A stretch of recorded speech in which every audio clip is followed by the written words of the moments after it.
Oh, so good. Bam, we're live.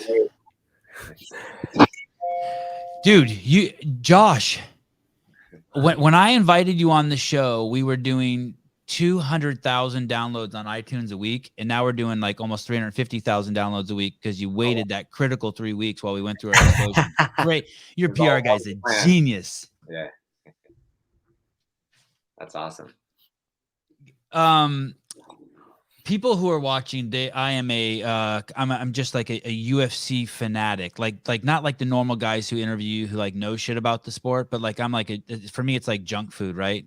Okay. Like on Saturdays I sit down and I watch that for 3 hours, and then when I'm warming up on the assault bike to work out, I watch all the gossip shows, like those 10-minute like gossip shows they have on YouTube, like what's Joe Rogan say about Conor McGregor's being juiced up? What's Dana White say about John Jones hitting his wife?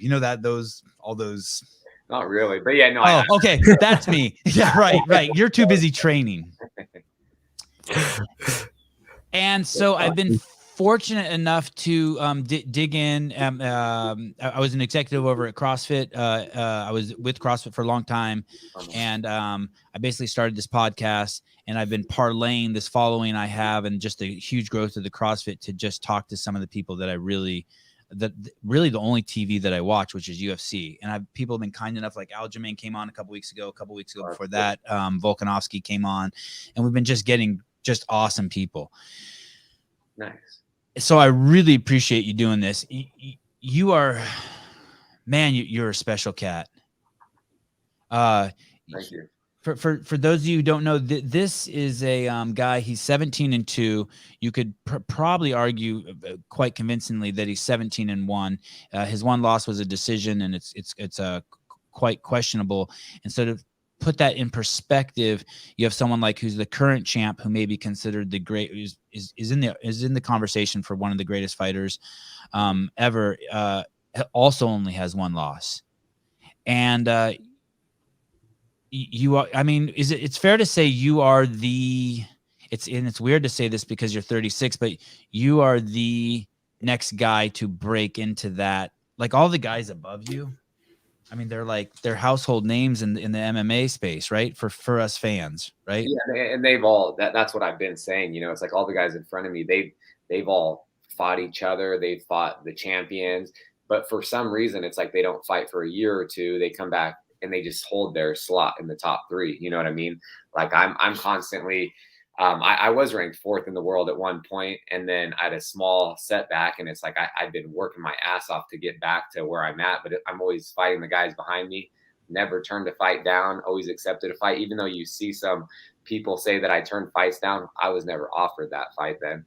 But it's been tough. Like I want to fight the best guys, and like Volkanovski, like you said, he's the best in our weight class. I think whoever the champion is the best. But I think stylistically, him and I match up. Like it's the best matchup for me. You know what I mean?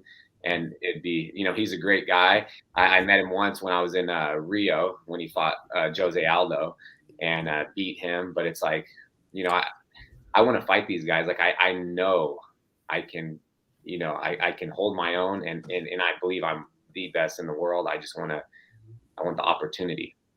Matt, can you bring up that? I think I sent it to you in an email. The link from is it SureDog? It's at the yeah. It's SureDog, and it's the fighter profile on Josh Emmett. Do you see that in the email? Mm-hmm. It's crazy when you look at how successful you've been. It's a testament to how hard it is to be an athlete. And scroll down a little bit. And the funny thing is, like you're saying, I could be 17-1. Like in my mind, I'm like, I could argue that I'm 18-0-1. It's I feel that Desmond Green fight. I'm grateful for that loss because it made me go down to featherweight, and that was always the plan. But since I was winning at lightweight, I wasn't going to change it. So I'm happy that happened. I do feel like I won that fight. Stevens loss, it is what it is, but it's like little controversy behind that. Like I don't take anything away from him. It's the fight game. But I did set there's a reason why they have instant replays now. They set that rule because of that fight. And then explain that to me. Go into detail. Explain that to me, please. So now they have instant replay. with the Jeremy Stevens fight, you know, there was a illegal knee, you know, that they should have stopped the match right away. And then I would have had, you know, time to recover. I wouldn't have taken those elbows that kind of like, you know, fractured my face and cost me the fight. And people forget I was winning that fight. You know, I almost finished him in the first round. But you know, it's all part of a learning process. You know, it was my first main event slot. In my head, I was thinking you have 4 more rounds, conserve some energy. But I learned from it, you know, because I should have done what he did to me in the second round. But what I'm saying with that illegal knee, I was on all fours and he threw the knee and it grazed my head. It didn't do a whole lot of damage, but it was illegal. You know, there's rules for a reason. So it grazed my head and then came down, hit me in the back of the head, which it didn't. Honestly, people talk about that and it didn't affect me at all. Like it's a fight, you know, and there's some elbows to the back of the head, but I'm constantly turning away. So I'm creating that. So I don't take anything away from Stevens. But after that fight, then there was another illegal knee. I think it was Greg Hardy, maybe a few weeks after, maybe months. But they implemented the instant replay now because of that. What I wouldn't have gone here, and this is really more technical than a knob fan like myself should care about, but I guess I'm there. I think that in the Aljamain fight, they should just stop like it's a sport. That's the rule. It's a severe breakage of the rules. It's not like you grab the fence. Yeah. And the ref knocked your fingers off. I think if you knee someone in your head, I don't think it should be up to the athlete whether they can continue or not. I think the ref should call the fucking fight and they should refight later if they want to fight. It's like serious misconduct. No, I 100% agree. Or get rid of the rule and let the dudes knee each other in the head, but you can't have it both ways. It's not fair to put that on Aljamain. It's not fair to put that on you. It's not fair to put that on didn't John Jones knee someone in the head too? It's not fair to put that on those dudes. The dude who got kneed in the head, he's got to deal with peer pressure, winning the fight, the referee. I mean, it's fucking nuts. No, I 100% agree. And it's like, and the only thing is like I don't care, but like you said, there's rules for a reason. Like, right. If not, hey, take them all away. Let's go back to pride rules. I could have soccer kicked him in the face when I dropped him, but that's against the rule. So I didn't, you know what I mean? Right. It's for me, it's the principle.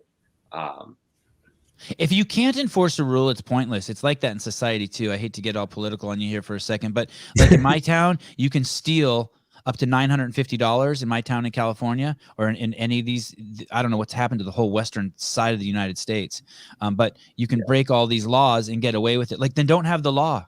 Oh, I thought it was under 1,000, so it's 950. Yeah, sure, whatever. It's just nuts. Yeah, you can put someone up. You can hold. My kid's jiu-jitsu instructor Garth Taylor was held up at an ATM by a knife, and 24 hours later, by the way, the guy didn't get any money from him.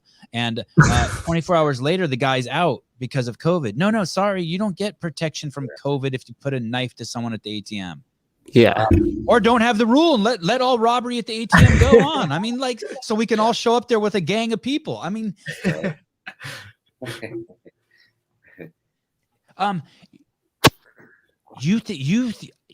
you fight and you interview like someone who thinks they can beat everyone up. Like, you have like some crazy confidence, not like fake confidence. I don't mean fake, not like bravado. I don't want to call it fake what Connor does or what some of these guys does, but it's very clear listening to you talk that you just think you could beat everyone up. Yeah, and that's why I got in the sport. I feel like you have to have self-belief in yourself. You have to be confident, but not in a bad way. I 100%, like, I only got into the sport because I was a huge fan of it. I've always been a fan of it. I've wrestled my whole life. I've played sports my whole life, and I thought I could do well at it. I'm from Sacramento, California, so I'm grateful and lucky that Uriah opened one of the best gyms for the lighter weights in my backyard. Otherwise, I wouldn't be fighting. You know, I didn't have the money. I wouldn't have gone and traveled to any other city or state to try this out. And so I've been training with them since he opened his gym in 2006. And then there was a small break that I went down to the Bay Area, Menlo College, and I wrestled down there from 2007 to 2010, just because I wanted to get my degree. I knew I was going to come back to fighting, but just in case fighting didn't work out for me, I wanted to have something to fall back on. And so I got better at wrestling at the 4-year level. And then I came back in 2010, picked up where I left off, had a few amateur fights, and then went pro. I've been training with the best guys in the world my entire career. I was all of the top guys' main training partners when I was 2-0 as an amateur, 1-0 as a pro. So I've known where I stack up the entire time. I've also trained with everyone that's come through Team Alpha Male and trained with us, over the last decade. So I needed my opportunity to get in the UFC. And, I was lucky and grateful to get that on a 4-day notice across the world. And I took advantage of it. What's your dad like? Were you born in Sacramento? Did you say? I was born in Phoenix. Okay. I was born in Phoenix. My mom and dad came out to Sacramento when I was like 6 months old. So okay, Sacramento's home to me. So and what is your dad like? My dad, he passed away like 12 years ago. But no, he was a great guy. It's my mom was, she raised me. My mom was a single mom and raised my older brother and I. And then I have, my dad had my stepmom at the time, and then had 2 kids, my brother and sister as well. But yeah, it just wasn't, it just wasn't it was different. Like we just weren't as close, How did your dad pass? He was kind of got into like an altercation, and just it was I don't know, it was ruled homicide, and then the DAs, everything ruled it out. It wasn't. He had a heart attack during the altercation. Oh, wow. Holy cow. Wow. Man, that was hard, and it was all like I was talking about. It's like a lot of people, I don't talk about a lot of this, but it's like my whole life was just tough. Not even just in my career. It's like growing up as a kid and just a lot of dysfunction, and my dad and older brother, it was just a lot of addiction and mental illness and alcohol abuse. And so it's like, that's why I think that's kind of like molded me into the way I am. As a child, seen so much stuff and was, just scared all the time and around, the police were always at the house. So it's like, when I'm going to go fight somebody in a controlled environment that I signed up to do, that does not scare me at all. You know what I mean? There's a ref in there to stop us if something happens. Wow. Is it that you're not scared? Oh, that's interesting. I heard sorry, I got a couple competing thoughts here. I heard Daniel Rodriguez say he's one of the welterweights, and he came off the mean streets of East LA. And I remember him saying, God, he loves the UFC because in East LA, he said you get in a fight, and even if you win or lose, like you don't know, like if someone's going to stab you. Yeah. Yeah. He said in the UFC, there's a ref, and it's over, and you get to like go back to your car without someone stabbing you. Yes. Or is it that maybe you're trying to, there's an intensity in that, in those moments when you're a kid that you're trying to relive? Do you think maybe it could be that it's not so much that you were afraid, but your psychological makeup is you're at home under just tremendous stress? Yeah, no, I don't know about that. It's when I'm fighting, it's kind of crazy. And you've probably heard people talk about this. It is crazy in a sense that I'm not nervous at all before a fight. Like since my first amateur fight, like I was asking my coaches, is it bad? Right before I walked out, is it bad? I'm not nervous. They're like, no, that's great. So the only thing that kind of bothers me and scares me a little bit is like, I'm just from a financial standpoint, I'm not thinking about losing, but I'm just like, if something goes wrong, I get half of my pay. And, I'm always banking on myself. And I'm like, what do you mean if something goes wrong? Like if the other guy pulls out with COVID or something? No, if you lose, oh, you get paid half, you know what I mean? It's Wow. like, you get a show and a win, so it's like, that's the only thing from a financial standpoint that is always in the back of my mind, because I'm not fighting any harder. I'm trying to win and knock the person out and hurt the person with every single strike I throw. So it's that's the only thing in the back of my mind. But as far as like reliving, say I don't know. I don't think so. I just feel like I'm good at this, and there's not another job that I could just go out there and make these big lumps of cash. And my goal is to be a world champion. You know, so I'm the type of person that when I want something, like I'll do all my research on it. I'll do this, but it's like I want it now. You know, I can't. It's hard for me just to kind of like wait and wait and wait. And so it's like I want to be a world champion, and I'm all in on this. You know what I mean? I also feel like you were talking about my age earlier.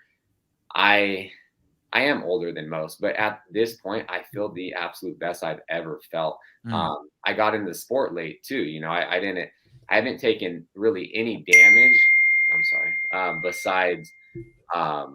besides the Jeremy Stevens fight, you know, I took, that's the most damage I've ever taken. And, you know, I have 19 pro fights and a few amateur fights.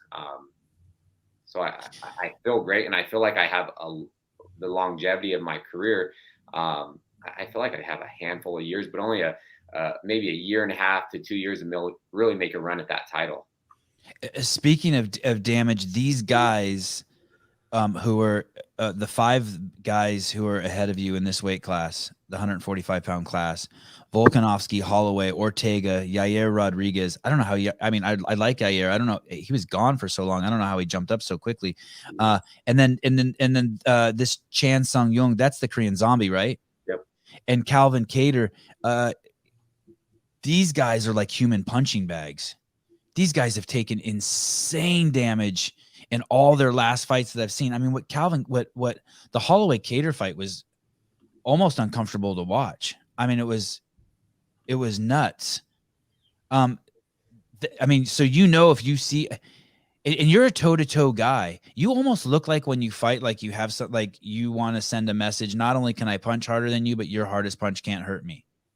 And that's the thing. It's funny you say that because I've been working with my boxing coach. I'm not saying, by the way, you don't have great head movement. I'm just saying you will stand toe-to-toe with anyone. You're just like, fuck you, let's do this. No, and that's the thing. I spar with pro boxers, and it's a different look. They hit harder, even though we have bigger gloves. The punches don't stop. It's punches and bunches. But it's like, and my boxing coach hates this. Joey always gets on me when he knows like certain things that I do. So as soon as I get in there, and trust me, I give all my opponents so much. They say too much respect, just because they fought the best guys in the world, and I'm never going to overlook anyone. Even if I was fighting the guy that's making his debut or the person last in the rankings, anything can happen in this sport, especially with 4-ounce gloves, and I don't take that for granted.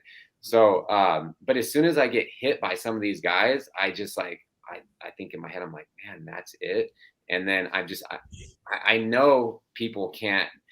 Yeah, you're right, because I feel like I hit anybody. It doesn't even have to be a featherweight. I could hit a welterweight. If I land a clean punch on him or a middleweight, I'll knock him out.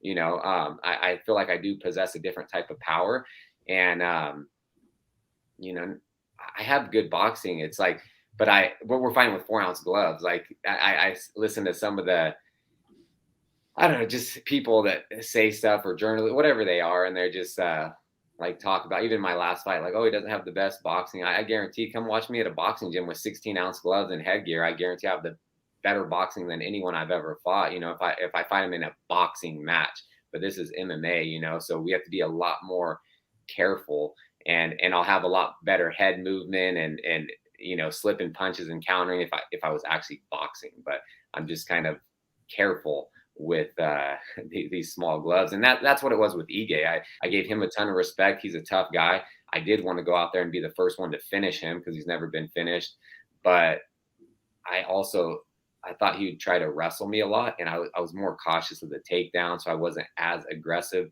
as I typically am, and I just wanted to get the win. You know, I wanted to get 2 checks, and just looking at it, it was relatively. I came out of that fight like I had a few, you know, like scratches on my face, but I'm pretty light-skinned guy. So you see everything. As soon as I get hit, it just turns red. So sometimes it looks worse than it is, but in 2 days I was all cleared up, you know, my face. And I feel great. It was relatively, looking at it, not saying anything bad, but it was an easy fight, looking at that fight. And he's such a tough guy.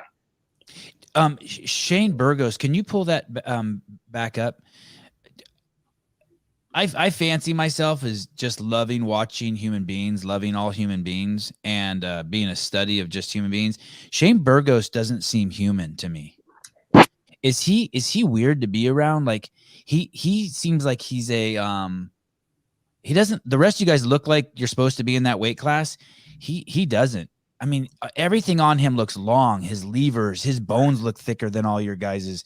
I mean, when you get into a ring with someone like that, that was the fight you just showed, Matt. Is it different? Like, Are you like, oh shit, this is a cyborg when you get in there with a guy like that? No, or am I just totally miss looking at him? I mean, he looks like a freak to me. He's a big guy. He is a big guy. Like a funny story about that. Even when I fought in New York, when I fought, Desmond Green back in, what was that? 2017 or something like that. Shane Burgos and I were in the same like training room. You know how we have a red and a blue corner like throughout the week. So we were he was training with his coach, throughout the week. I would see him. I think it was his first or second fight. I'm not even sure. But I was fighting at 155 and I saw him hitting pads and kicking pads with his coach. And then I was asking one of my coaches, I was like, who is that? I was like, what? He fights at 170? He's a big ass guy. And then they're like, no, he fights at 145. And I was at 155 and I was like, no way.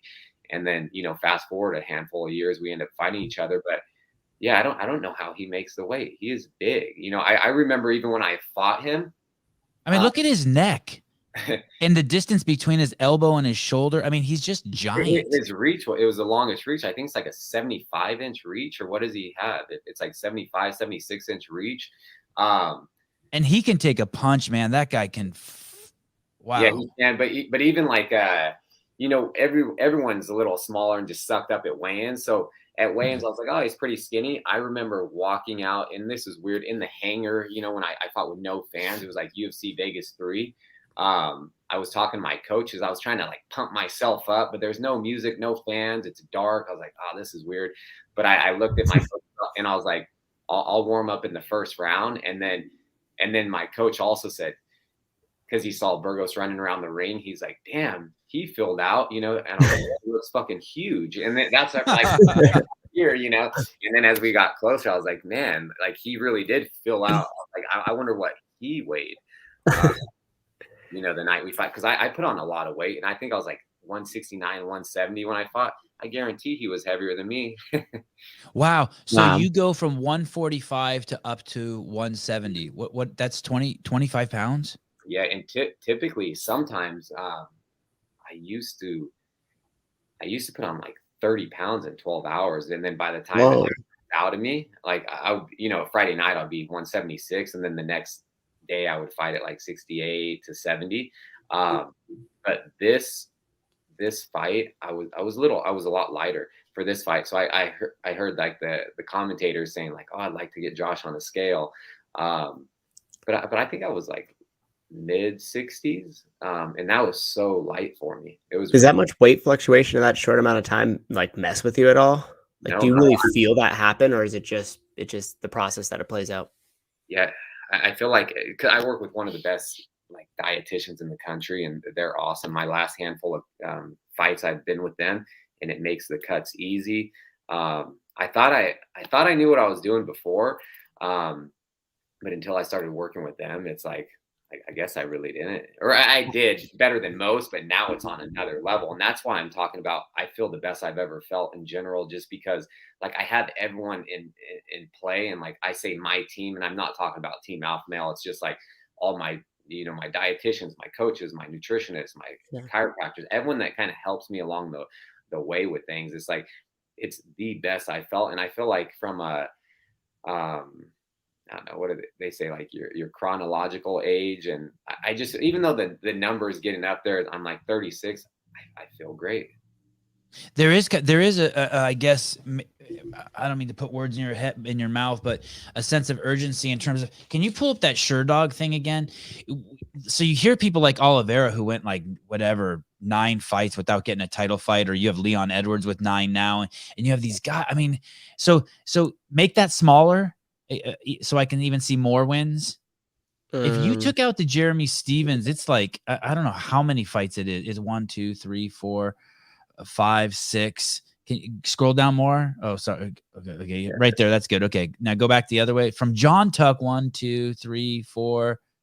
Oh no, from there, 1, 2, 3, 4, 5, 6. You would be on a, and keep going all the way. It would be a 7-fight win streak. And so at 36, do you feel like, okay, you cannot lose, or it'll be the chance for a title shot will be gone? Yeah, that's why I'm all in. Like I even felt like this going back to my regional. I was getting older, and so I was like the number one prospect in the UFC. I almost got on the Ultimate Fighter twice. I almost got into the UFC a few times, but they always kept saying win one more, win one more. So I got to the point where I was like, man, screw this. I was fighting guys that were all UFC vets. I was fighting guys with like 40 fights, and I'm like, I only have 6 pro fights. And so I got to the point, if I would have lost, I would have been done, but my only goal was to get to the UFC. I got offered to fight in other promotions. I only wanted to fight in the UFC because it's the biggest, best platform out there. And, I wanted to be a world champion in the UFC, and I'm getting closer. So I do feel that way. I feel like my career, I have, who knows, 5, 6 years. You see these guys fighting into their early to mid 40s now. And I feel like I can do that just because I live a healthy lifestyle. Even my mom she is a naturopath. So I grew up,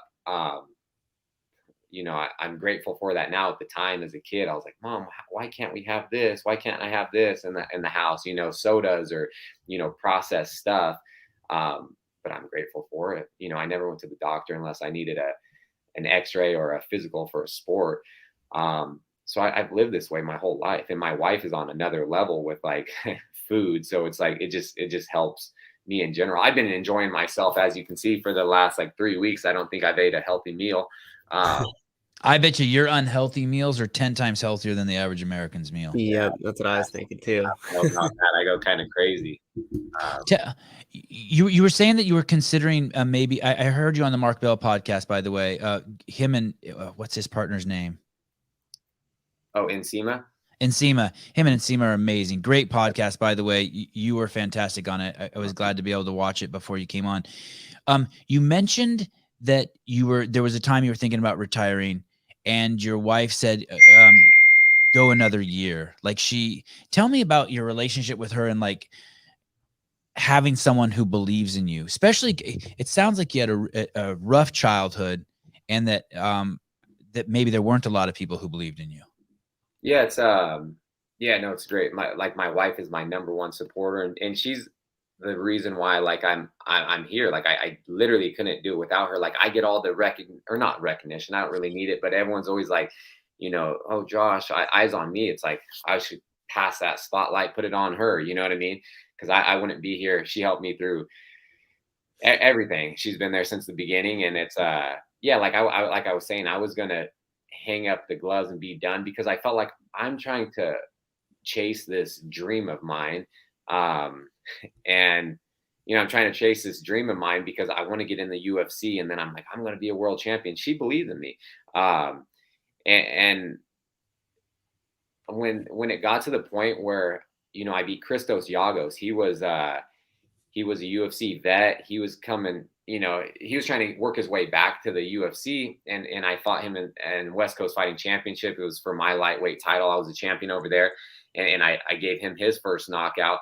And then I thought that was going to lock me into getting in the UFC for sure. And then I heard that, hey, just win one more fight. So I was like, man, I'm done with this. Who do you hear that from? Your manager? That the UFC tells your manager that? No, it was Dana White talking to you and some of my management team, Damn. saying win one more fight. So I was like, I'm never getting in the UFC, and I'm getting older. I felt bad that, we've been struggling our entire relationship, my whole life. And so I just felt bad. I was like, man, I need to go get a normal job because she's like along for the ride. And it's like, we're living in our best friend's bedroom that, man, I just have so many people I'm grateful for because I wouldn't be here without them. Like our best friends, like we lived with them. because they know how dedicated I was and believed in me as well. So they're like, after college, just move in with us, pursue fighting, because my buddy was playing. He was playing in college football, and his father passed away, and so he had to come back and take care of his sister.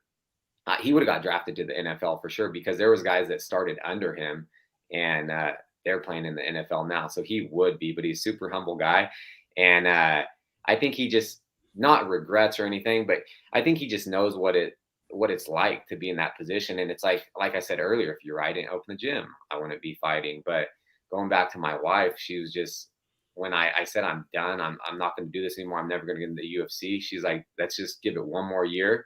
If nothing happens, we'll kind of reevaluate and see what we have to do next. And so I kept training, and luckily I did, because then I got the call on 4-day notice, and I was in good shape, and I literally flew across the world to Amsterdam and, fought a John Tuck on a 4-day notice. And, it's that's your UFC debut, right? Yeah. And I had that compound fracture and bone sticking out of the finger. I had to hide that from the ref so I can continue to fight, because they would have stopped the fight and I would have lost, and there was nothing. So before you get too far ahead, I want to just say one thing. People, do you see this? There was nothing easy about the path. You almost have the same exact thing that it's funny. I have a very similar path. I was fucking just into photography and video and filming, and I was a workaholic, and I would go anywhere and work anywhere for free and do anything. And I basically had to live with my girlfriend, for free for years, or live in a car or whatever. But she could tell, like, I wasn't a drug addict, I wasn't an alcoholic, I was a workaholic. Yeah. And I had passion, and I was a good person, and I pursued my dreams, and she stayed with me through the whole thing and believed in me. It's crazy what it means when someone believes in you. And now we're fucking set for life. That's awesome. But I mean, but when I was 36, I was grinding. Oh my God, I was grinding. It was like, I never thought I'd own a home. Now I'm 49. I have 4 homes, nicest homes, like in some of the nicest real estate in the world. It's like, that's awesome. But I did what you did. And I had people who cared about me, who would let me stay in their house, who would, like, I wouldn't have enough money for food, they buy me my meals every single day, because I was grinding. And I implore you, those of you out there who have means, don't think you're doing you give the money to people who you can support. The kid who works, who's parking valet at the local hotel, who's extra good and always treats your wife nice, give him the tip. Don't reward the homeless guy who's on heroin. Please, the guy who's playing his flute on the side of the street, give him the money. Support, send a check to your favorite fighter. You can reward people with your dollars who are working hard, and with your love and your kindness. And okay, sorry, tangent. So, so how does she know? What's your wife's name? Vanessa. Why do you think she, and then I want to talk about Tuck. Why do you think she believed in you? And what's that look like to you when someone believes in you? Yeah, it means the world to me. It's like, I think she just sees how hard I work and just how passionate I am about, like, like our future and stuff. And I keep saying, like, I'm doing this not because, like, I don't like to fight. Who the hell likes to get hit in the face and stuff? Like, I don't like to fight. It's like, I 100%, I say it all the time, because people are like, oh, I would fight even if I wasn't getting paid. I just want to be the best in the world. Like, I wouldn't. I'm doing it strictly for the money. And I'm good at it, and I'm doing it to set up, like, my family and my mom and, just friends. I have a huge group of friends, and that's one thing that you can talk about character. Anybody that actually knows me, my friends or family, there's some people that they're like, I can't count on my hand how, like, if I needed something, I don't have enough fingers or toes to count how many people, if I called someone, they would be there in a heartbeat. Wow. Like, do anything, no questions asked, because they know I would do the same thing. Like, if someone said, hey, Josh, meet me here, I'll be there in a heartbeat. I'm not asking anything. Hey, what should I wear? And so I have a huge group of friends that I've been with the whole time, that I'm so close to. And it's just another thing. My wife, she's the best. Like, I literally she keeps me on track and schedule, and I fight just so I can provide for them, and just the things that like you're talking about. Like I want to get into some businesses. I want, multiple homes. I want, real estate. So much for us. And this is just a small little thing that to help get me there. You know what I mean? The better I do in fighting, the better everything that I'm a part of will do. Earlier, when you were talking about how you don't really feel nervous before the fights, do you feel the pressure of everybody that believes in you, that wants you to be there? Is there a pressure there, or is it just a belief for regardless win or lose, and you feel secure about that? Yeah, I put so much pressure on myself. I'm my hardest critic, no matter what. Yeah. But all my friends and family, like I know for a fact that they'll be there regardless, win or lose. But me personally, I would feel like if I lost, I would just feel like I let them down. I would want to just go like, I wouldn't want to see anyone, but that wouldn't be the case. But I would just, yeah, it would just be hard. That it's just losing is the only thing that I don't know. And I know you have to lose and fail and stuff like that. And trust me, like I've tasted defeat. I know what it feels like to lose. I hate Not it. a lot, not very much. Yeah, and I'm Not just saying very in much. other like sports or stuff like that. So the whole time when people would always say, "Oh, you got to lose and then you learn from it," like I wanted to go undefeated. I wanted all these things. I was like, I know what it feels like to lose. I don't want to, especially in a fight. You lose in a wrestling match. It's like, okay, someone won by points. In my mind, I was always thinking, if I was throwing punches, you wanted to beat me. Yeah. Yeah. Did you watch the fights last night, by the way, the Fury 3 grappling? Yeah, I did. Okay. 'Cause my buddy was on. I was actually supposed to be on that. They asked me Tuesday. Yeah, no, it was Monday afternoon. Hey, you wanna go up against someone? I was like, yeah, sure. So they were gonna pay me. I was gonna hop on a plane Tuesday, make weight Wednesday. Like I said, anything between 170 and 180, I'm good. But yeah, for whatever reason in the chain of command through the UFC, they didn't approve my match. I don't know. Ah, wow. I would have been out That there. would have been my next question. Okay, before we get distracted on Fury, where were you going with that? What was the question, Souza? Do you remember? He was talking about. I think it's just the support and the belief of like my Right. friends and family, and that's the same thing with all my coaches and my friends, my close friends and family. Like they believe in me because they see how hard I work. I don't know. You just have to see like I have this big group of friends, and it's like we've been friends forever, 15, 20 years. I have friends that my best friends that I was in like grade school with still that I talk to, and you don't see a whole lot of that with people. And you thrive under pressure. Love it. Love it. Yeah, me too. It's weird. Like I hate it, but all my best. It's like, how can you hate it when all your best shit, like nothing ever happened when you weren't under pressure, right? And that's the thing. Like I even sometimes it's like even in wrestling or fights, I want to fight the best because it brings out the best. And not saying if you're fighting someone that's not as good as you, not saying you like stoop down to their level, but in a sense, if I fight the best of the best, or I was wrestling the best of the best, that's when I'll have the best matches. But I wrestle someone that's mediocre. It's like, maybe it looks sloppy, Yeah. Do you know who you're fighting next? No. Because I mean, will you fight any of those dudes? If they were like, hey, Volkanovski's gonna fight Holloway, and we want you to be the backup, would you cut weight and be ready for that? Oh, we lost your audio. We lost it. Oh, can you hear me now? Yep, better. Yeah, no, I'm saying, yeah, they already know my answer. You don't even have to just tell me, just send me my flight itinerary and I'll be there. Yeah. So, and do all of these guys in this group want to fight Volkanovski? I think so. But I think everybody's fought towards the top. You know what I mean? Like they've all fought each other. And of course they do. Who doesn't want to fight for the title? And it's like, I want to do that because not only is the money that much larger, like, and that's why I want to do it. So I can secure, a bag for my family and friends. It's like, I don't give a damn about a belt. Like I would be that person that doesn't bring it anywhere. you know, you'll never catch me with a belt on my shoulder at any event unless like the UFC hands it to me at the weigh-ins. Uh, I don't know. I'm just that way. Like even on the regional scene, I would see people walking around with their belts. I had two, you know, but they're somewhere in my storage. Like as soon as I got them, you know, I put them in the attic or storage. Like I'll never. You want the knockout and the money. Yeah, that's all I want. That's awesome. I don't mean to just be stroking you here, but like you really need to fight Holloway or Volkanovski. I feel like because these other guys we've all seen, like you said in the beginning of the podcast, they've all beat up on each other already.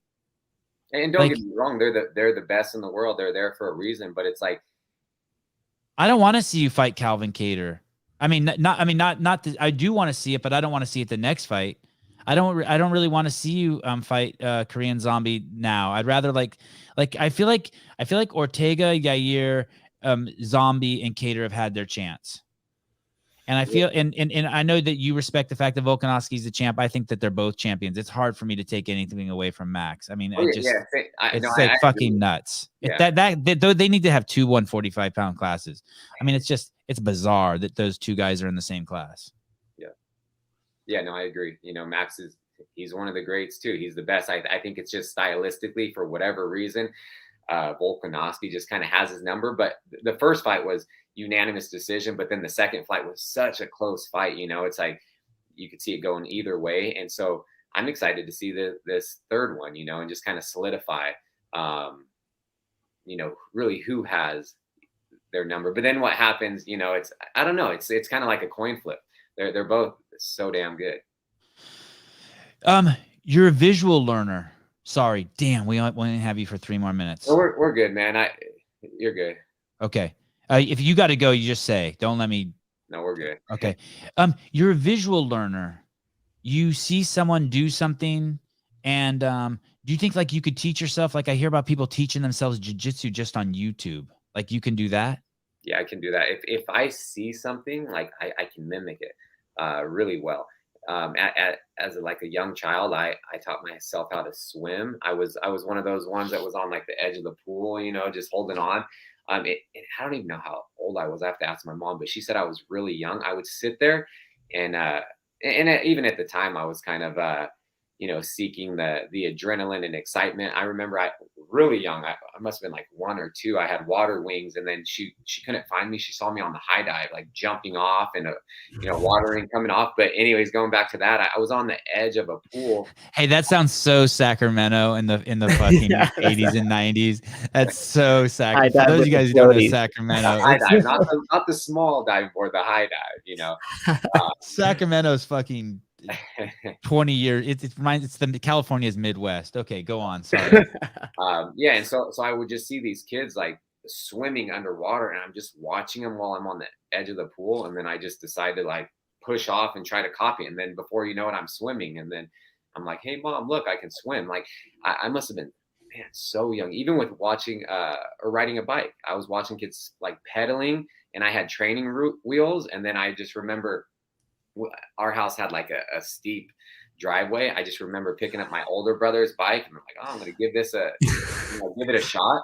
And then before you know it, I'm going down and I'm just pedaling. And I was super young too. So it doesn't sound that like great now, but if I asked my mom how old I was, like it's different, like, because kids aren't riding bikes or swimming that young, you know, just by watching some other kids do it, you know, and I can do the same thing with like really anything. I played all sports, and you know, I'm a really athletic guy, and I can do things really. Tell me when you say all sports, what do you mean? Soccer?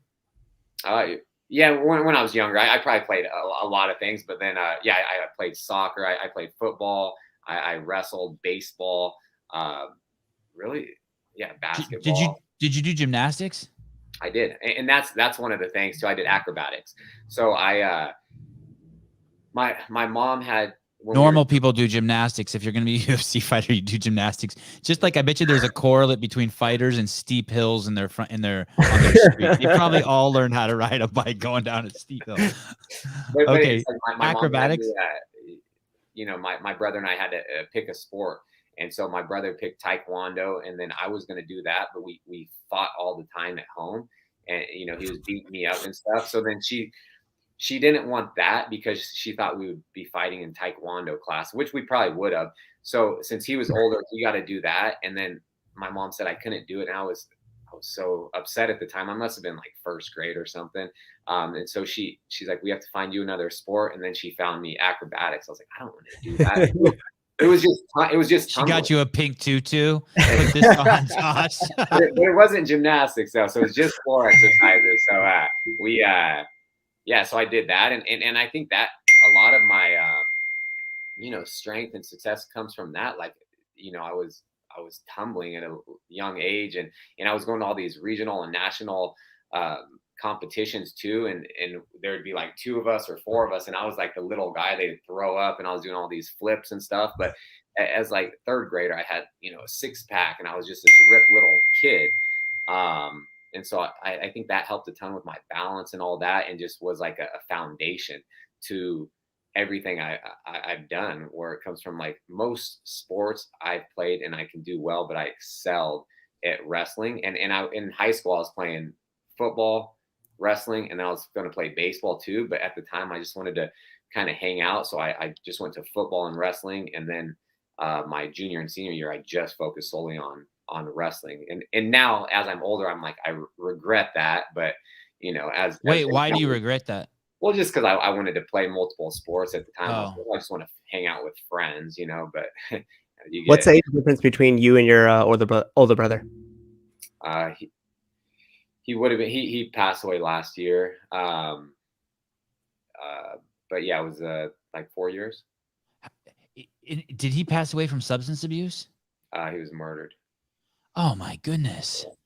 You have 2 potential murders in your man. This is like, and this is out of set. This is unfortunately, this part isn't funny. That's more typical Sacramento talk too. Man. Yeah. And it was a tough time. And I talked about it like during fight week, but I couldn't talk about this because it's like, man, it just hurt so bad. Like, it was just, and that's one of the things I've always been. I just like bundle things up, and I'm not one to like really express myself or talk about it. And I know that's bad, but I just is it bad? They say it's bad. Maybe it is bad. I don't know, but they say it's bad. Yeah, maybe that's why I where I've heard that. That's just not me. Like I'll never ask for anything either. Like and my mom knows that, my wife knows that. Like even if I don't have a dime in my account and I'll figure out a way to pay for things. Like I'm never going to ask it's just hard for me. It's hard for me to say no, but then I won't ask people for anything, even if I need help, that's just me. What do you think about people who do ask for stuff? I think it's okay, depending on what it is, Mm-hmm. Yeah, it depends. Like, I guess every situation and scenario would be different. Dude, you don't have any kids, huh? No, we don't. We're like some of the we're the only ones out of all of our friends that don't have kids. I have nephews, I have godchildren from our best friends. And how old's your wife? She's 35. That was always the plan 5 years ago. She wanted to have, we wanted to have kids when she's 30, but then it's like life goes on so fast. And at this moment, it's like we're constantly talking about it. We're like, dude, we don't have to. My wife had her first kid when she's 39. If you get 10 free minutes in your life, you and your wife should go through my Instagram. My wife had her first kid when she's 39. I was like 42 or 43. Then she had twins at like 42 or 43. Oh, wow. And I was like 45. All natural, just like, just fucking while watching Game of Thrones. You know what I mean? On the couch. And we never wanted to have kids, and we never wanted to get married, but we did. And dude, like I would implore you, a healthy guy like you, who's got the natural path, mom, wait as long as you can. And I seen your wife. I accidentally went to your wife's Instagram account and looked at her pictures, and she's fine too. She's good. Like just keep eating right. Keep training, keep doing you, dude. There's tons of time. And all this shit that people are like, oh, but I want to play with my kids. Hey, I still play. I can't play 6 hours of Frisbee on the beach with my kids like I used to, like I wanted to, but I can play 30 minutes. Yeah. And I can, but there's no better 5 hours than me sitting in a lawn chair on the beach and watching my kids. I swear it's as good as playing with them. That's awesome. Like, so exactly what you're talking about. That's And my kids are living the dream. I drive dude, you'll be great as a retired UFC fighter, driving a minivan, driving your kids from soccer to jiu-jitsu. It's great. And because you're a visual learner, you probably love watching people move, right? Yeah. Yeah, I just sit there and watch my kids move all day. I just love watching them move. It's and awesome. I'll have some snacks and it'll be great. But that's our thought process. Like my wife is so healthy. I feel like I'm a healthy guy, but we're like, you know, we've seen everything. We just got to the point a few years ago where we can actually, we love our life, and we don't have the luxury of like, I know our parents would, you know, my mom would help out if she could here and there, her parents would, but we don't want to rely on that. My wife has a good job that she loves her job right now. You know, I'm like trying to, you know, chase greatness and achieve something for us. So it's like, we know we do not want kids in the next like few years, but we don't want to, like, not to say we don't ever want kids. We're just like, we want to enjoy our life. We love to travel, and I don't care what anyone says. Like, it wouldn't be the same with kids. We experience it. No, it's not the same. When you have kids, Josh Emmett will die, and I know it sounds scary, but it's actually kind of cool. Like Sevon Matosian died, and there is no more me, and it's just about my kids.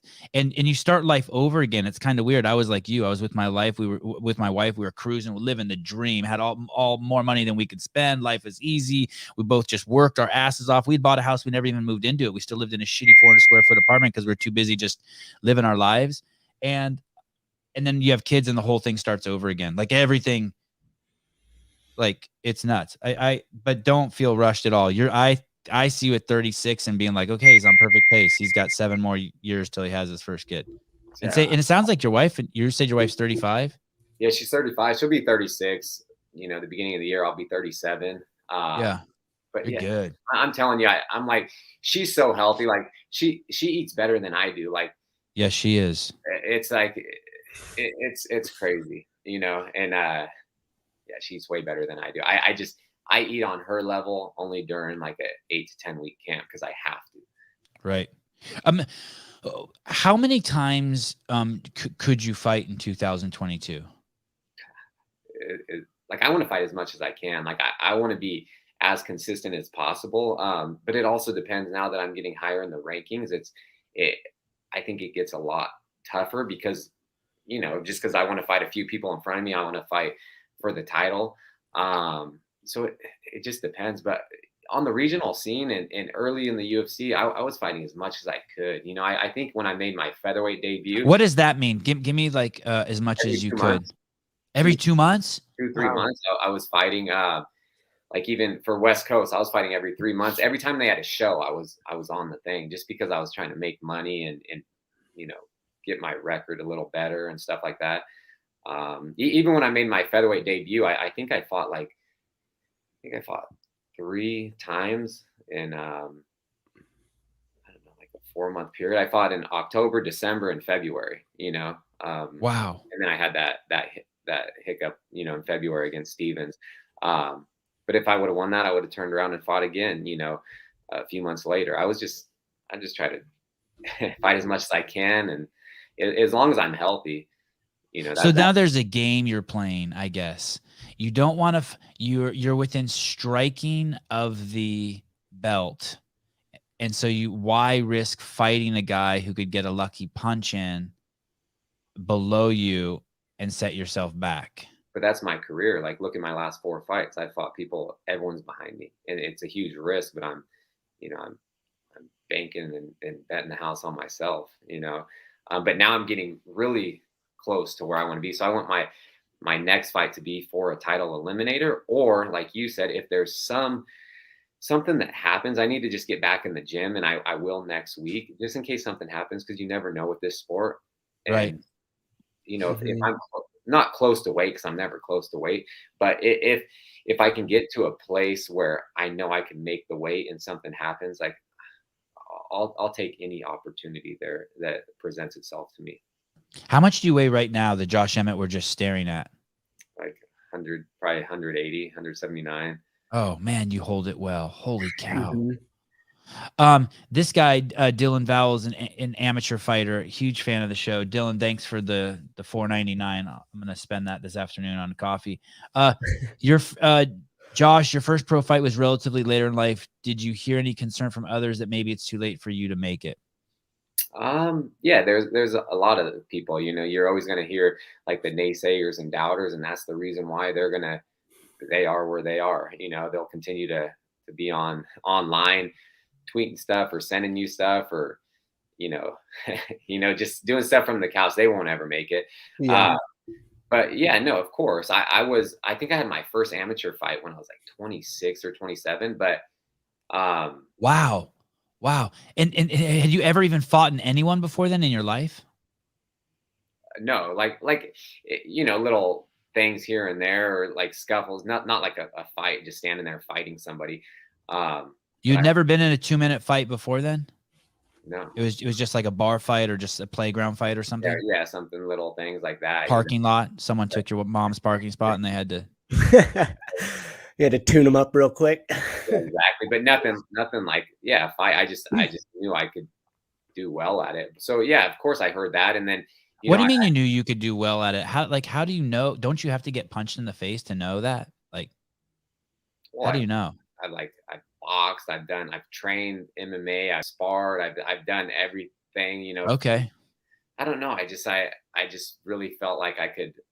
Just like I was saying, going back to the wrestling, like when I lost a match, okay, I lose by a few points. I'm like, man, if we were fighting, you wouldn't have won. Like, I don't know. I just feel like my physical and natural abilities, I don't know. I had that belief from a young age, and even when I was like a young child, there was only two things I ever wanted to do, and that was be a police officer, or I wanted to be a pro athlete. But I was thinking about playing in the NFL or NBA. And then, like I always say, I got a little older and I stopped growing. And so that was definitely out. How tall are you? You're 5'7"? Yeah, I'm like a little over 5'7". It's funny because when I made my debut in the UFC, the only time they actually measured me, I was 5'8". I'm like just under 5'8". And then each fight, like they didn't measure me. My height keeps getting lower and lower. Then I was 5'7". And They shave an inch off. when I fought in Sacramento, I think they announced me as like 5'6" now. I'm like, whatever. Like, I love it. Uriah's 5'6". I'm taller than him, so it's just funny. So I don't care. It's like maybe in my next fight I'll be 5'5" and a half or something. It's so funny when I see Uriah on TV. I'm like, man, that motherfucker's small. And then I see he's 5'6" and he's actually taller than me. So I'm like, ah, shit. I'll stay behind a microphone in a chair. Oh my goodness. Christian Leon, what does conditioning look like leading up to a fight during the period of intensification? Always been curious. By conditioning, you mean like the workouts, Christian, I assume? Yeah, but yeah, even that. So I stay in top shape. Like I do so much. I work with my strength coach Darren. Year round, and I've done a lot of different stuff. Like I actually owned a CrossFit gym before. Okay, you did. What was the name of it? It was Movement CrossFit in Sacramento, and it was MVMNT. Okay. Yeah, so I've been in like the Cool. CrossFit community for quite a while. I started. Let's see, I started doing like sports specific training and CrossFit style stuff and in like 2007. Then I was saying, I went away to college. I came back and I was at a CrossFit gym for a while. Then my wife and I were partners of this other gym, and then it just wasn't working out well. So Is that how you guys met? Did you and your wife meet in a gym? No, we met like in jail. Yeah. We were high school sweethearts. So oh wow. Yeah, we've been together for a long time, but it's going back to the CrossFit stuff. It's like my friends at the time, or not at the time, my friends, they were we were all running the gym, so we just opened our own in 2013, and yeah, it was awesome. So I've always done similar to like high intensity workouts. I was doing CrossFit stuff, but then more sport specific. And then I've done everything, French contrast training, but now I just work on like speed, agility. I do some like power couplets, and then just like finish with some like conditioning. My my old business partner and now coach, he just he he went to school for, kinesiology, exercise science. He just programs everything, and I just follow it to the T. And one of my business partners and friends, Jay Nationalis, he was another, like, he's helped me so much throughout my entire career as well. And just over the last, like, year and a half, because of COVID, he was really busy. He works at one of the high schools, Jesuit, and he's like their strength coach and stuff. So he just kind of had to step back and focus on that. But yeah, those guys have helped me so much in my career, in general. So that's kind of my, I don't even think I answered the guy's question, but just I do so much. I also do running and a lot of endurance stuff, just to get my weight down, and I'll have a great gas tank. People are like, oh, he's breathing out of his mouth, he's tired. I always breathe out of my mouth. My nose is so screwed up, I can't breathe through my nose at all. But I will never get tired in a fight. I can always match or beat people's gas tanks. Do you do all the machines? Do you do like the erg where you pull down? Do you do like you do the rower, you do the assault bike, you do all that shit? Yeah, it just depends what's, like, if it's like in some, like, condition. But I mean throughout the week, like all those machines touch your body. Yeah, definitely. Whether I'm warming up on some or burning out on some, yeah, for sure. And you run too. I run. That's one thing that I've always done. It's so I can get the weight down, get my legs strong, and I'll stay in like a fat burning zone. It's the most boring thing, but I would do that even if I do 2 to 3 workouts a day, no matter what. Monday through Saturday, I'm on the treadmill for 1 hour in my fat burning zone. At the end of the night. Wow. 1 hour. Are you on one of those treadmills where you like the one where it's like treadmill? Nope. You do the motorized one. Yeah. Okay. Wow, an hour. I just do that just because it's so boring. It's in my garage at home. So I have a little garage with bags and some weights and a treadmill, and it's like the garage door is literally like right in front of the treadmill. So I stare at that garage door for 7 hours, and I'm just going over fights in my head, visualizing it, listening to some music. So damn boring, but yeah, it's just you have to do. I have to do it. It's interesting. You either have severe mental illness and your training is curing you, or your training is going to cause severe mental illness. You're either, I don't know which one it is. There was a CrossFit Games athlete, Miko Salo. I don't know if you remember him. He won the games, CrossFit Games. And I went and visited him and did a piece on him in 2009, I think, in Finland. And he used to row in a closet. Yeah, that's storage unit. Yeah, storage unit. And just and he would row in there, basically same thing like you said. He would row in there for like 30 minutes or an hour every day, and he just said it was just built mental toughness. I like it. And not only that, and Pacquiao that's his. I mean, I guess a lot of boxers, running's it's your bread and butter, right?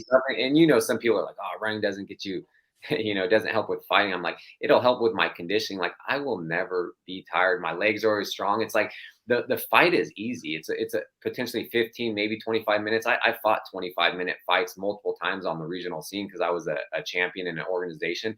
I can go for 10, like even the Burgos fight. Like, I could have kept on going. We could have done another 7 rounds, and I would have been fine. Like, I can go and go, and I push myself to the brink, and then I try to keep going because, like, I want to be exhausting, and I want to feel like, I don't know. I just want to feel that in training because then the fight is so easy. It's so easy. I put in thousands of hours. I'm telling you, I'd rather 1 week of my training and all the hours I put in. If I want to do that or a 15-minute fight, I'll choose that 25-minute fight. How old's your mom? My mom's 68. Oh, how's her health? Awesome. She's super healthy. Like, if wish I had a picture of her, right? A recent one, but it's yeah, you think she's in her 50s, I could date her. I'm 49. Is your mom single? She is. The reason why I ask is one of the things about having kids that you don't ever think about, but then when you have the kids, it's a crazy gift to your parents. Holy cow. When you have a kid, you're going to see this news. You're going to see your mom different because all of a sudden you're going to be like, the trip is that you love your kids so much that you're like, you can't believe another human being loved you that much. Like, you think you know what love is, and then you have this kid and you're like, well, fuck, I jump in front of a train for this kid. And then you look at your mom and you're like, oh my God, that's why my mom did all that shit. No, just blow your brain. But what made me think of that also is she lost a son, man. That's crazy. and that's one of the things that it was so tough. Oh, we lost your audio. Oh, can you hear me now? Yep. Yeah, you're yep. back. 2020, like I was saying with COVID and all that was so tough, but then it's like my brother, you know, lost his life, and then literally that was in September, and then the day before Thanksgiving, then my grandpa passed away, and that was my mom's father too. And so it's just like that. And I've been like, there's a lot of people that if you haven't been around death or you haven't experienced it, I understand like the first time it's different. I've been around a lot of death. Like I've had, you know, friends die. I've had like family members die before, you know, and then my father, you know, a while ago in a tragic incident, and then like my brother, and then her father. Just seeing the pain Yeah, they just want like. It hurt me bad. It was different, you know, it was like a different type of pain. Just, I can't even explain it. Like it just, you mean watching your mom hurt was worse than being hurt yourself? Well, even me, just what I felt from the loss of my brother and my grandpa, but then watching my mom and my family, what they're going through, that hurt so bad. And that's what, like I was saying, just motivated me and got me like, it just adds to, I have so much like, man, you're not letting that shit go to waste. You're not letting that shit go to waste. I set goals, and I'm really goal oriented, and I'm trying to do something to achieve something for everybody. And then that just like, you know, sparks the fire even more. It's like pouring gas on the fire. I just watching all that. I bundled all that up again, like I always do. And it just like, man, it motivated me to like get up, and I'm going through this knee injury and rehab and all this type of stuff. And that's still nothing, you know, it's nothing to see what my mom was going through and the pain that she went through, and myself and family. It was just, it's hard to describe. I didn't talk about this for so long. It was like, almost 2 years. Yeah, 2 years. That was 2020. It's 2022. So, or 2020. Yeah, it was like 18 months again, or a little longer, you know, and I just kind of kept all that inside and just kept, you know, just working every day. And it made me want to push harder and harder and harder, you know. I'm so happy to hear you say all this. Mm-hmm. Like, oh my God, so-and-so died. I'm going to get into heroin and drink myself into the ground. Nah, I ain't doing that. And there's two ways that things can go, you know. Yeah. Yep. I saw this, like, not a meme, but this thing. And it was like, there was these two brothers, and it was, this guy was like an alcoholic or a drug addict. And then this guy was a successful guy. And the top was because my father was an alcoholic, you know. And not saying that for me, but I'm just saying in general, like there's always ways that you can approach things. And even my older brother, when I was a young kid, he was into a lot of bad stuff, and like he was a drug dealer and all these type of things. And he got who wasn't yeah, multiple altercations and things like just bad stuff, you know, with people held at gunpoint and all these types of stuff. What drug did he deal? Everything. What drug didn't he do? You know. Okay. Yeah. As soon as you get out of weed and the guns show up, I was just kind of like, all right, I'm gonna go back to weed. Yeah, that was at like a young age, and then as I got older in life, it was just you know, like drug of choice, meth and stuff like that. Yeah, that one's scary. Horrible drug. But it's, man, I don't even know where I was going with. You were basically saying there's two ways you could go. Yeah, and that's the thing. With your misery. Along a young age, basically everything that he did, and don't get me wrong, he was a great person, genuinely a good person, but he just had a bad addiction that he couldn't break. Yep. And so I did the opposite, because even then I saw the pain my mom was going through with, like, you know, it's her son, and he's staying out late. She's like freaking out because he's not coming home. This one, he's like 13, you know? And so I just remember that as a young kid watching that. And that's why I wanted to be a police officer, because I learned that too. It's like the cops were always at our house. I'd see all the stuff that my mom would go through. And, you know, my brother was a 5150. And like every time I would come home from school or something, like I didn't want to leave the house, because I felt like I had to try to stay there to protect my mom, just because I would come home, guns drawn, and I'm like freaking out that something happened to my mom. Yeah. So it was Yeah, it was just tough, but that's like that molded me into who I am, and I wanted to be a cop because I wanted to help families going through the same type of stuff that I was going through. You know, Do you think you would ever become a cop still, just for fun? Like you retire for 5 years, you retire from the UFC, you're kicking it, and you're like, "Fuck, what yeah, am I gonna do with my time? Oh shit, I'll just go to the police academy."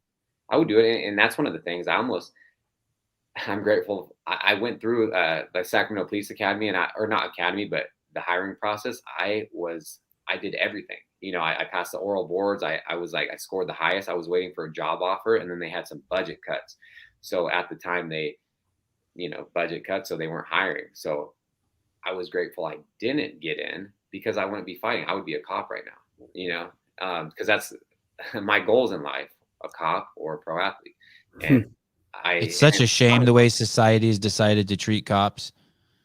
The rest of us need to like overcompensate for that. If you see a police officer today or any day, say hi, wave, smile. You guys, like, they're there to protect us. And I like think we have a contract with the citizenry. Yeah, both ways too. It's like I have a lot of friends that are, police officers or peace officers, and it depends. There's a lot of good cops. You don't hear about it, but there's also a lot of shitty cops. You know what I mean? There's more shitty people than there are shitty cops. You want to be better you want better cops, then we need to be better people in society. We're not going to have like cops aren't like if 5 out of every 10 people in society is a scumbag, then don't expect more than 5 out of every 10 cops to be a scumbag. Quit it. That's true. Like it fucking start yelling at these motherfuckers again. Is this true? Is this true? Conor McGregor doesn't run. Is that true? I have no idea. There's a lot of people that don't. Are you tripping when you see him like on a big like gas out? Are you like, holy shit, how is this dude gassing out? He's supposed to be the greatest. Because we do see him gas out a bunch. Yeah, man, I don't know what his like training regimen looks like. That's one thing with me too. I can't talk on bad about people, especially I don't know them. It's like I don't know what he's going through or what his training regimen is, but it's or you just might be genetically superior too. You might have just better lungs. Well, that is funny. That is something that like I forgot about. So you said that I've done like all the VO2 testing. I've done like where they do the lactic acid testing, take my blood every minute while I'm running. I did it at the Golden One Center, so it's the Kaiser Sports Medicine with someone. They printed out my just my results, and the lady was saying by looking at like the paper and the printout from how I produce lactic acid and my oxygen levels and everything, she said, I would think you are a marathon runner. I would think you're a tall, skinny marathon runner, but then I possess Diaz. Yeah, both worlds. Like I am explosive, things like this. And I was telling, like, my heart rate is on another level too. I can get my heart rate to like around like 195 plus, and I can just maintain that. Wow. Can't like I'll get my 100 or my heart rate up in like the low 200s, and I can just thrive in that area where people can't even get it up to like 180. So yeah, maybe or 170, but maybe it is like. I was just saying, I was like, I hope it's a good thing. I hope it's not a bad thing. I'm like, either it's, hope I don't have like some enlarged heart or something that's going to mess with me later in life. But all like the zones, like, from like endurance, conditioning, fat burning, like mine, I have to get to a different level. So it's like, I have like the printout and everything. Like I'm like almost 1 or 2, levels of I have to pump it up like 2 notches on everything. So it's like even endurance is the highest, right? Or not the highest. Like high intensity would be. I'm not even sure. I'd have to go. Basically, you have 8 gears. A normal human being has 5. You have to like you have all these other gears that you have to get into. So Josh got 6. Kind of crazy. And at one point when I would do my VO2 max, it's like I score like just like a few points, like 1.5 under Lance Armstrong, like, and he has a endurance for days, and I'm not doing anything. I've been tested so many times by USADA, but I feel like a lot of people still, they're always saying stupid stuff on the internet, but I'm like, whatever, man. I'm closer to getting my Letterman's jacket for 50 clean tests in a row. And does that thing exist? Is there one of those? Yeah, when you get 50 clean tests in a row, you get literally a Letterman's jacket that says USADA, and on the back it says 50X. Like I have the Oh shit. Oh I got shit, that's 25 awesome. 25X, and it's I got that, like, I think I'm like 30 something, 35 tests in, In Wow. CrossFit, I think you have to always tell them where you're at. I think there's two kinds of testing. There's testing where they can you have to always tell them where they're at, and they can surprise you, and then you can be wrong like twice, Yeah. not be there. And then there's another one where they give you 24 hours notice, but you have to be there. So yeah, Which one do you guys do? Everywhere. USADA, so it's the United States Anti-Doping Association. So they know where you're at right now, and like we could be doing this podcast, and we could hear a knock. Yeah. Josh, pull your dick out. We need you to pee in the cup. Yeah, and then if there's two of them, then I know they're doing blood too. So they have the phlebotomist as well. But Wow. I have an app. All the UFC fighters do. We have to update it quarterly, and the thing is that they show up anywhere. So even if I'm like, oh, the app's tracking you, so they see where you're at. Well, you have to update it, but I don't think there's like a tracking that they can see our GPS, but we have to update it. And so where we sleep, like where we're training, if you're working, where you work, and you have to put it in because they go to these locations. And if you're not there, I think you can get if they can't find you or you go out of town, then it's like a no-show, and you get 2 of those in 365 days. If you do more than 2 of those in a year, then you'll get a failed attempt. It'll just say, it's a fail. It's the same thing as, I think, testing dirty. But it's like a 6-month, maybe year suspension.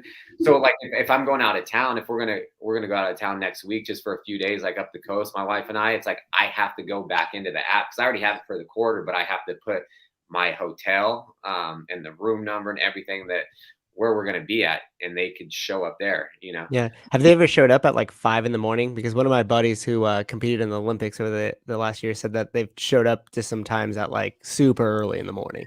Yeah, Has that ever happened to you? they do early ones. I think now they can't come before 6, Okay. but I kind of know when. How kind of them. when and that's typically when they do show up here and there, just because then they can catch me. It's easy. I wake up and like even if I get up and say it's like 4 o'clock, I have to pee a lot. Now I have a thing, like I'm like, shit, let's wait till at least 6 or 6:15. I'll check out like the window first, make sure no cars out there before I go, because I've done that. Yeah. I've done that before where I pee in the morning, and then it's like, then I hear boom, boom, boom. I'm like, shit. Oh, do they just hang out and wait for you to have to go again?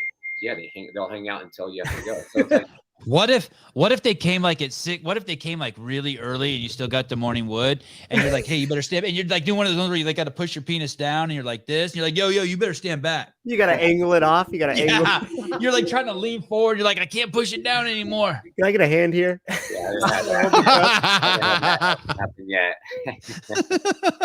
Be a little embarrassing, but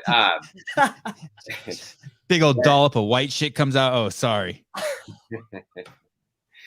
But yeah, they come anytime, man. It's I'm gonna work that word dollop into as many shows as I can. A dollop. Hey, this is kind of flattering that this guy is watching the show. Chad Schroeder. He's one of the greatest analysts in the CrossFit space. He knows everything about CrossFit Games athletes.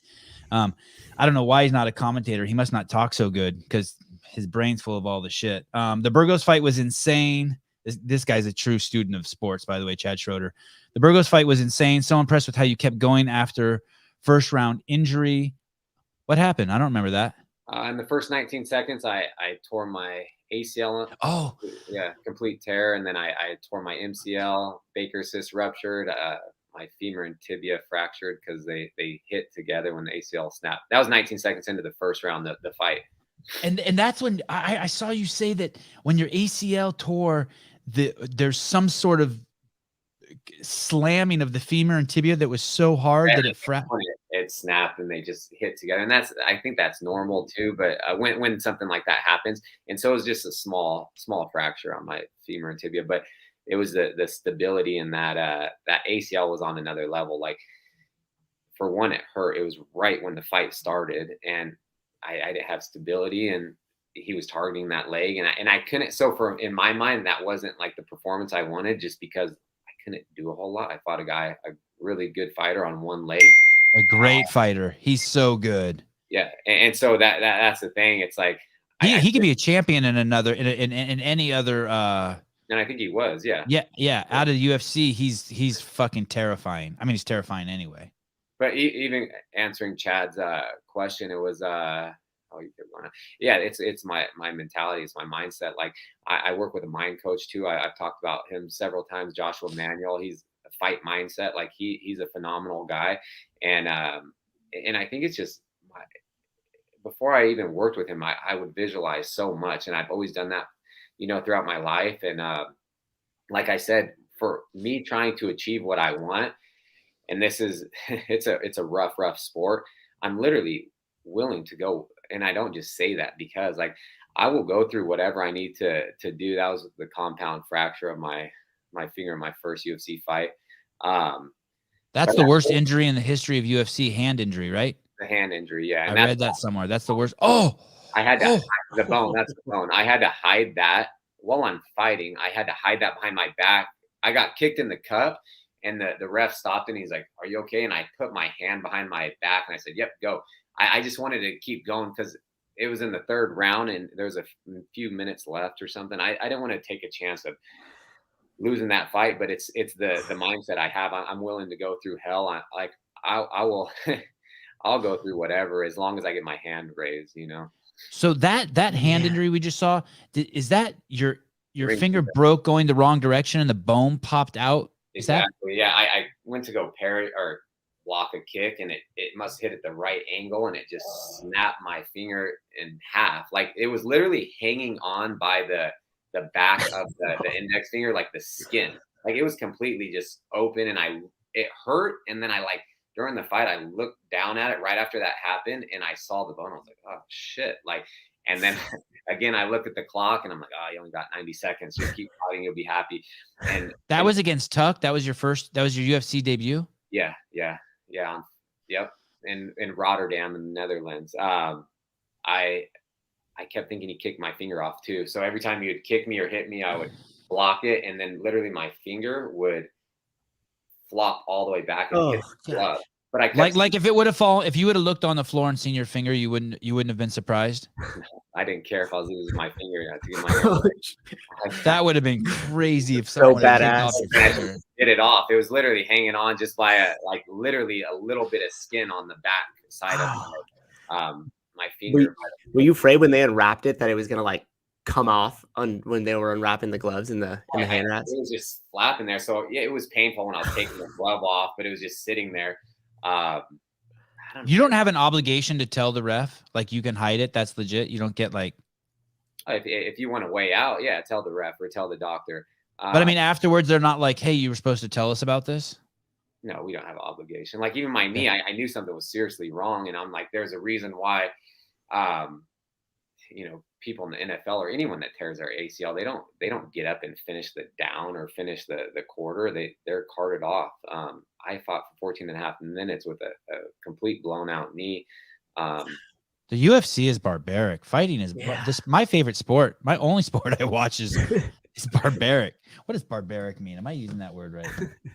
Yeah, I would say so. Yeah. And even in my first pro fight, same thing. I've broken my hands and just flopping around in there, and I had to just use what I have. My coaches are like, use your right hand, take him down, use your elbows. I'm like, dodge that, break your hand, use an elbow, keep going. But yeah, even that is it's flopping around. It's just barbaric. I like number 3, brutal or cruel.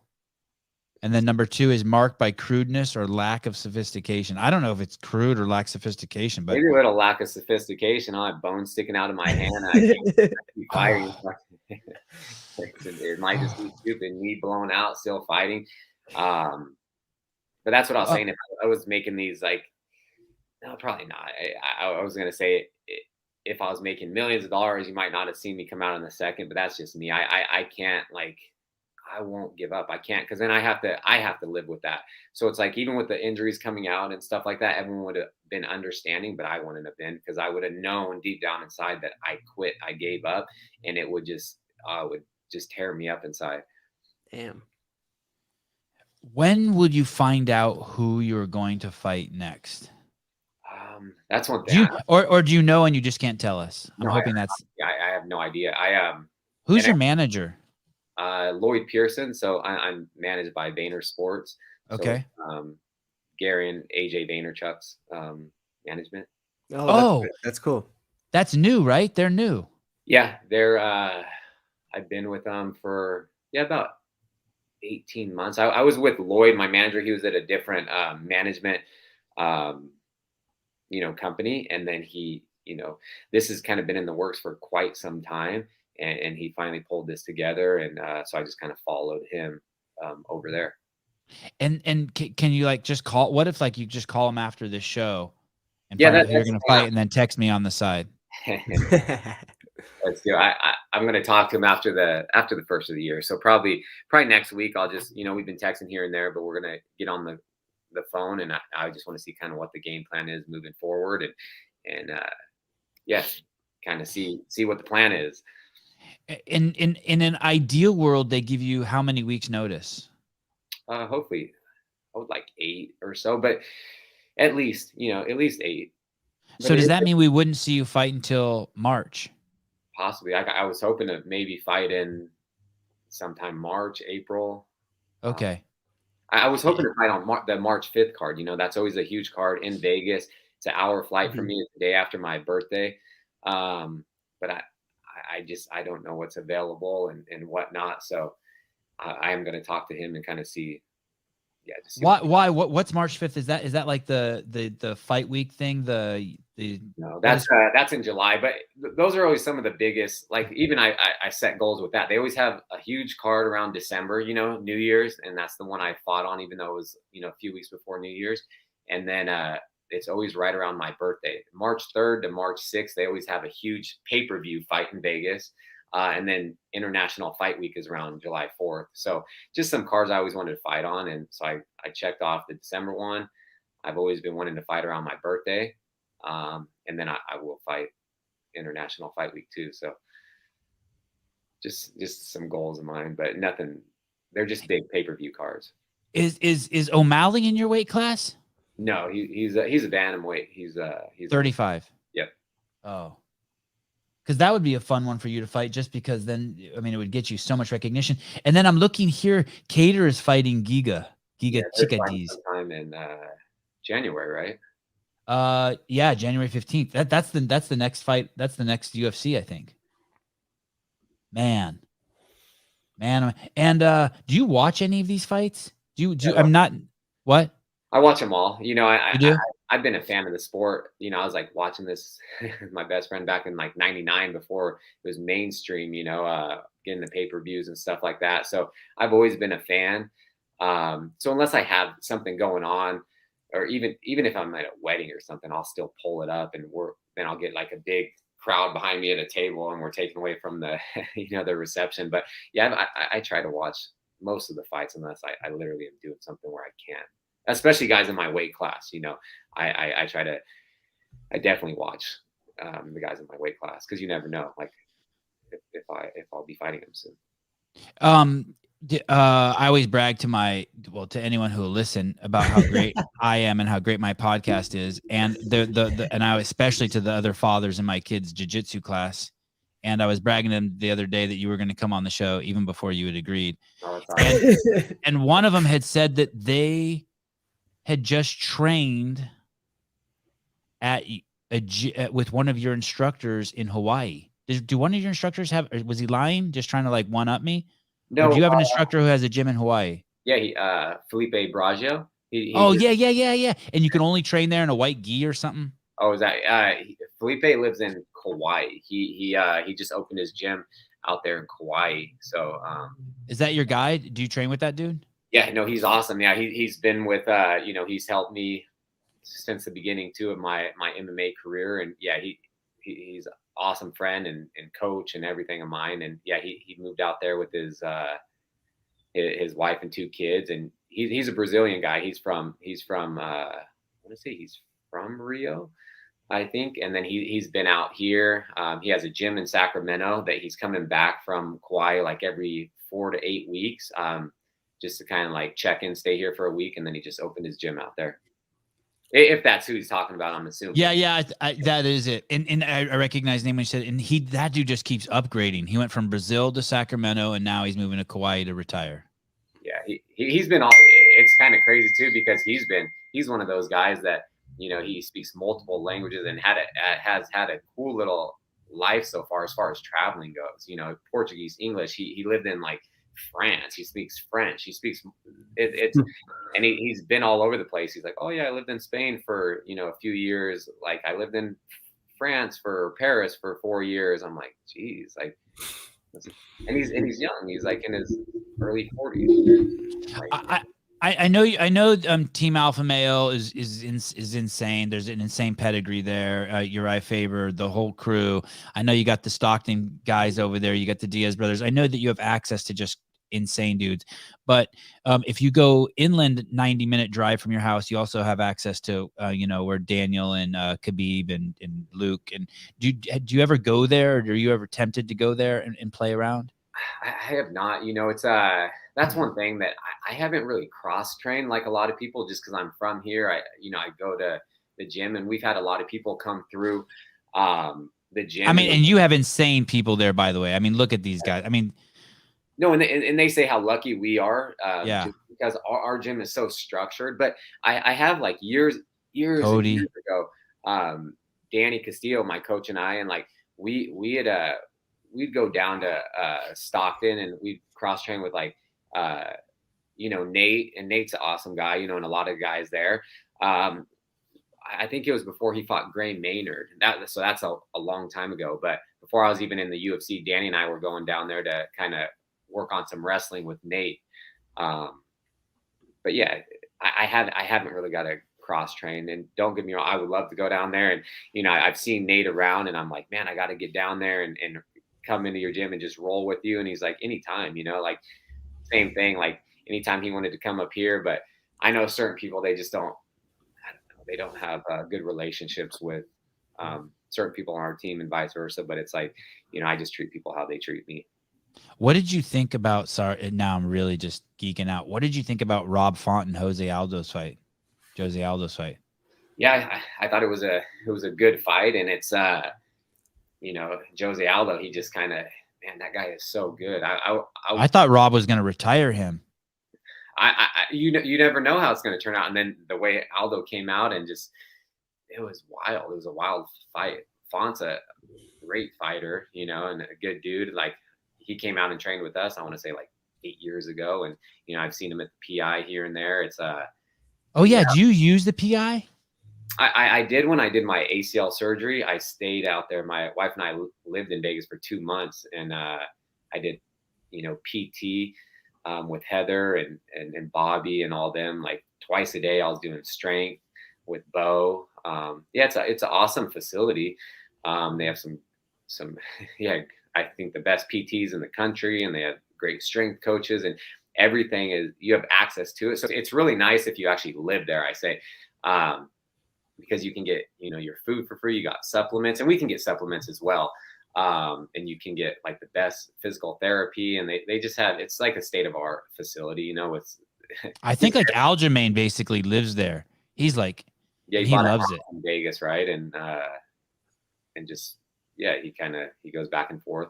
I think it's great, man. The PI is something else, and they're opening multiple facilities in different countries and stuff like that. So it's yeah, we are lucky that we have access to it. Yeah, that's cool. Josh, thank you so much, man. And there's so much we still didn't get to talk about. I'd love to bug you again. Yeah, anytime. It's a total honor to have you on the show. So fun to pick your brain. You're a great conversationalist. That's my newest thing. I had a Dusty Tuckness on here last week. I don't know if you know who that is, but he's the greatest bullfighter in the history of bullfighting. He's only 35. He's been bullfighter of the year 10 years in a row. And the next closest guy is only 5 years in a row. He's amazing. But he's He's That's not a dangerous sport, or dangerous, whatever you want to call it, sport. Holy shit, Yeah. it's dangerous. I had Holy friends shit. doing that, and they've seen people like die from the bull stepping on him, killed in front of him. He's lost a finger, like literally lost it because the bull stepped on him. I'm like, I wouldn't want to do that. Yeah, Dusty's job and why he is the bullfighter of the year 10 years in a row is the second the dude gets bucked off the bull, that dude just steps right in front of him and the bull. It's nuts. It's insane. He has a 2013 highlight reel that's on YouTube that's like, it's crazy. You can't even fathom it. But and bulls will just fling him like 10 feet in the air and he lands on his feet. It's awesome. But I really enjoy talking with him, but he's not a conversationalist. You know what I mean? Like I ask him a question and then he answers.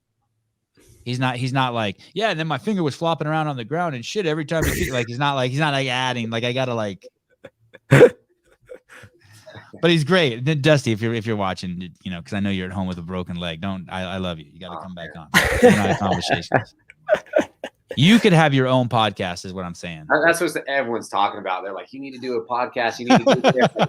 I'm big into like the crypto and NFT space too. And Yeah. About that, like you need to be the first fighter to have. I know Ben Askren's big into like crypto, but not so much NFTs, unless he is now. But my friend he's on me. He's like, you'd be the first one, and I don't know. It's hard for me. Like I can do interviews like this and other people's podcasts, but I don't know. I don't know. It'd be hard for me to be on, like, we switch roles, like me be the person that knows people. I don't know. I think you'd be good at it. Get a couple reps in. I think you'd feel comfortable. Maybe I'll give it a shot, Yeah. I feel sorry for professional athletes in the interview space, because most interviewers, it's so fucking stiff and they're trying to be sports interviewers. And I'm just like, I would fucking kill someone if I was a fucking athlete and they it's not the questions, it's the stuffiness. It's like, just to bitch about ESPN, I can't. I love Bisbing and Cormier and Joe Rogan and say who else? Dominic Cruz, John Anik. Yeah, and when they bring over these dipshits from ESPN, like who's they got one black guy and one white guy. They do the box. They're the Stephen A. Smith and. Okay. Yeah, I know who you're talking and about. Max Keller, like, I like you guys, but stay at your fucking corporate job over there. The UFC's real. Like, I don't want to hear any of your fucking nonsense bullshit over here. Like, I just want to hear what fucking Joe. Anik is stuffy enough. I like him. It's not a dig at him. But let Anik play the professional sports commentator role, and let Daniel and Michael Bisbing and Joe Rogan and all those other guys just be real dudes. I don't want to hear any of your woke bullshit from ESPN. Stay the fuck over there. Fucking crying. Did you ever see Stephen A. Smith's like fighting video, like where he's training punching? Don't see it. Don't see. You'll be so. It brings out the worst judgment in human. Is like, come on, guys. I find go over there and stay over there with Tiafimo and those guys, the boxers. I love it how you said when Cerrone lost last night, I thought, oh, I know what Cerrone's thinking. He's thinking, well, I beat this guy up in the back alley. And that kind of reminded me of what you were saying when you lose a wrestling match. Like, well, I'll beat you up in the parking lot if you want. You held me on my back for a second. I'm like, you wouldn't beat me in a fight. I promise that. No time limit. Yeah. I have to get Nick Rodriguez in every show. So let me say one thing that reminded me. I wonder if you do this. We had Nick Rodriguez on the show. Do you know who that is? Nicky Rod? Yeah, the jiu-jitsu guy, right? Or yeah. He competed last night too, right? He won. Yeah, against that giant dude. I saw that. Yeah. So he said that. I was like, how do you know like you're a tough guy or that you can fight? He's like, well, I used to work at Home Depot and I used to just sit there and everyone who walked in, I'd be like, I could beat you up. I could beat you. I was like, I just love that story. Is that kind of like he's like if you're a dude, that's like just one of the alpha things that alpha dudes do. You walk into a room and you're like, yeah, beat everyone up in here. You got a little bit of that in you? Like you go into Starbucks and you're like, yeah, probably I fight all you at the same time, probably. I think so. Like I don't go in and just like individually looking at everyone, but I just feel like I feel pretty confident wherever I am. I think I could take care of myself, Yeah. Like when I go pee in a public restroom, like I always pee like at an angle. Even if like no one's in there and there's and like no one could get close, just in case someone snuck up and hit me, you're more relaxed than that. You're like, they better have a gun.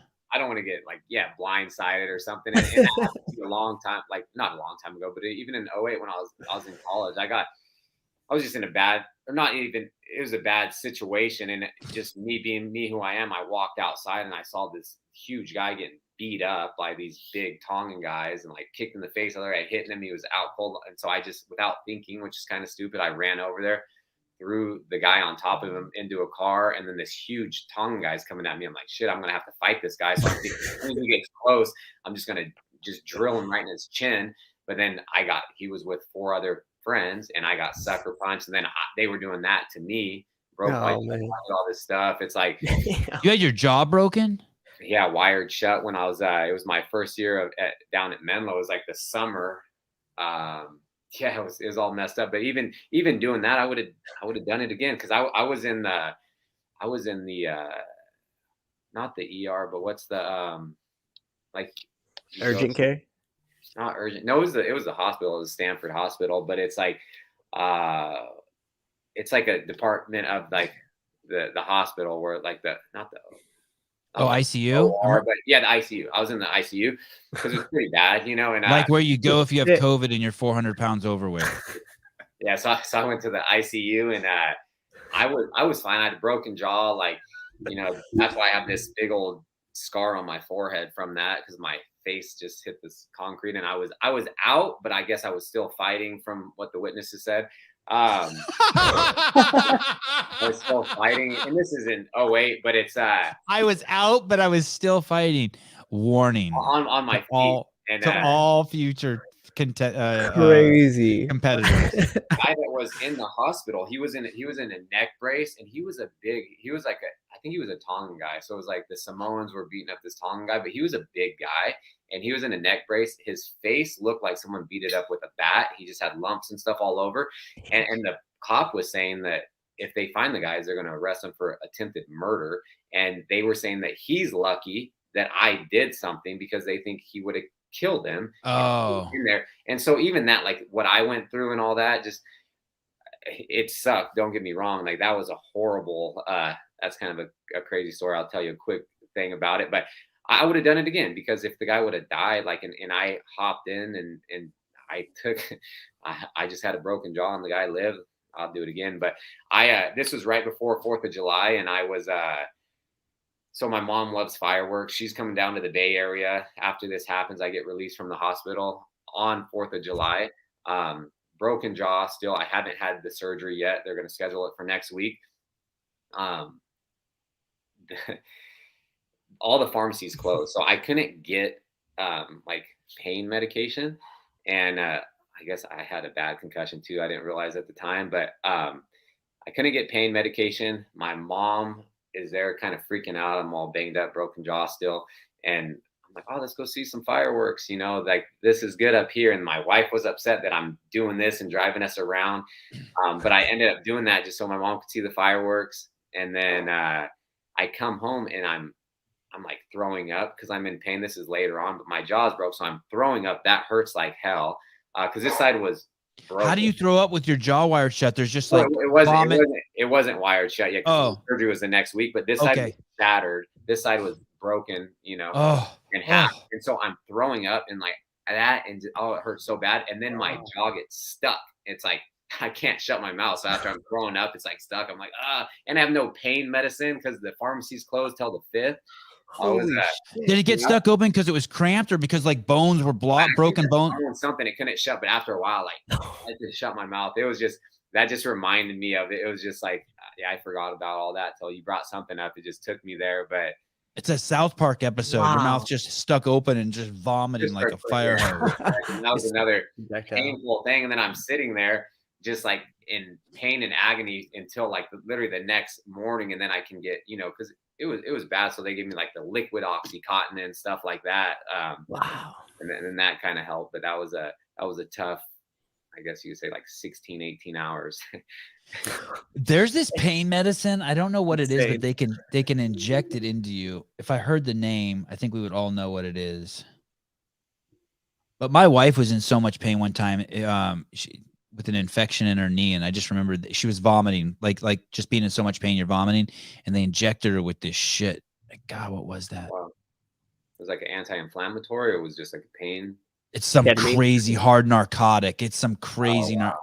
and as soon as I saw what it did to her, I was like, God, I need some of that. I just wanted to try it. Oh. All right, brother.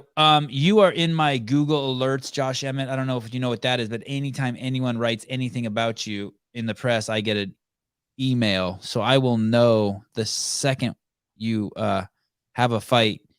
And like most of the people who come on this podcast, you'll probably regret it because I bug you so much. But thanks, man, for the hour and 44 minutes. You're a great dude. Thank you, Josh. Incredible stories, man.